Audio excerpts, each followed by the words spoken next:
Okay guys, this is the best whipping hooks I've ever used. I used the number 4, the larger size for the daytime because it's a little bit larger.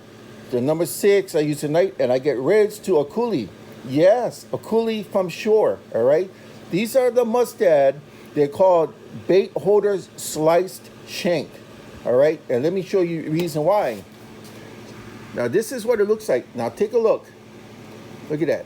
You're not looking at a wrong angle. That is factory offset. So which means that you don't have to get the hook and bend it yourself to get the offset for a better hookup, because that weakens the hook. This is factory offset. And another thing, it has sickles. See right here and here, if you look at it carefully, there are sickles, which are barbed points. So what happens is when you loop a bait, or in this case a grub to it, it's not going to come back down again.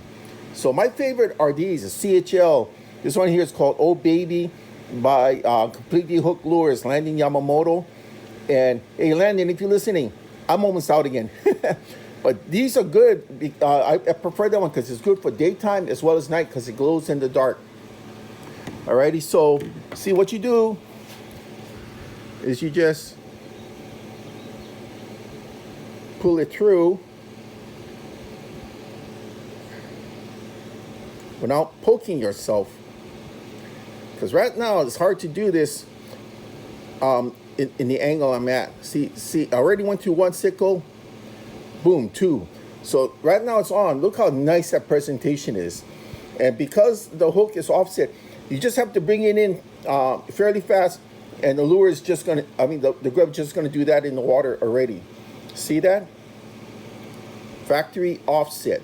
This is the greatest thing. And if you grab this grub, like say if a fish came and grabbed the grub and tried to yank on it going down, it's not coming off because the 2 sickles are preventing that. That's why I love this hook. All right guys, Mustad is the best selling hook basically on the whole planet. It's bronze coated for a neutral presentation, and the sickles will hold the grub or the base in place. It has needle sharp hook point. It has 2 sickle barbs on the shaft, and went through a forged process, not tempered. Now, if you look at the point is called a reversed hook point, which means a hook reverse point is offset to the right, whereas a curved hook, K-E-R-B-E-D, a curved hook point is offset to the left.